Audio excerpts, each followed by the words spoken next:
The New Wife and the Old by John Greenleaf. Whittier. Dark the halls, and cold the feast, gone the bridemaids, gone the priest. All is over, all is done, Twain of yesterday are one. Blooming girl and manhood grey, autumn in the arms of May. Hushed within and hushed without, dancing feet and wrestlers shout. Dies the bonfire on the hill, all is dark and all is still, save the starlight, save the breeze moaning through the graveyard trees, and the great sea waves below, pulse of the midnight beating slow. From the brief dream of a bride she hath wakened, at his side. With half-uttered shriek and start, feels she not his beating heart? And the pressure of his arm, and his breathing near and warm? Lightly from the bridal bed springs that fair dishevelled head, and a feeling, new, intense, half of shame, half innocence, maiden fear and wonder speaks through her lips and changing cheeks. From the oaken mantle glowing, faintest light the lamp is throwing on the mirror's antique mold, high-backed chair, and wainscot old, and, through faded curtains stealing, his dark sleeping face revealing. Listless lies the strong man there, silver-streaked his careless hair. Lips of love have left no trace on that hard and haughty face, and that forehead's knitted thought love's soft hand hath not unwrought. Yet, she sighs, he loves me. Well, more than these calm lips will tell. Stooping to my lowly state, he hath made me rich and great, and I bless him, though he be hard and stern to all save me.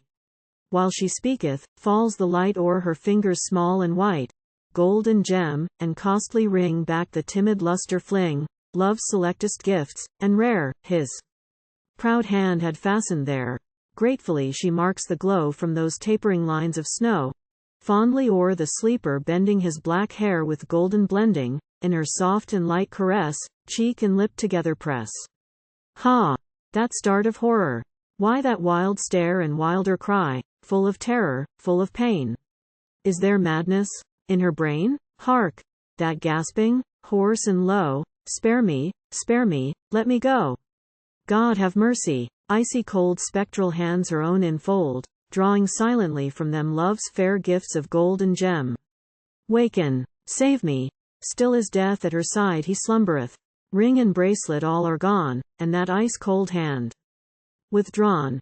But she hears a murmur low, full of sweetness, full of woe, half a sigh and half a moan, fear not. Give the dead her own. Ah! The dead wife's voice she knows. That cold hand whose pressure froze, once in warmest life had borne gem and band her own hath worn. Wake thee! Wake thee! Lo! His eyes open with a dull surprise. In his arms the strong man folds her, closer to his breast he holds her. Trembling limbs his own are meeting, and he feels her heart's quick beating. Nay, my dearest, why this fear? Hush! She saith, the dead is here. Nay, a dream, an idle dream. But before the lamp's pale gleam tremblingly her hand she raises. There no more the diamond blazes, clasp of pearl, or ring of gold. Ah! She sighs, her hand was cold. Broken words of cheer he saith, but his dark lip quivereth, and as o'er the past he thinketh, from his young wife's arms he shrinketh. Can those soft arms round him lie, underneath his dead wife's eye? She her fair young head can rest soothed and childlike on his breast, and in trustful innocence draw new strength and courage thence. He, the proud man, feels within but the cowardice of sin. She can murmur in her thoughts simple prayers her mother taught, and his blessed angels call, whose great love is over all. He, alone, in prayerless pride, meets the dark past at her side. One, who living shrank with dread from his look, or word, or tread, unto whom her early grave was as freedom to the slave, moves him at this midnight hour, with the dead's unconscious power.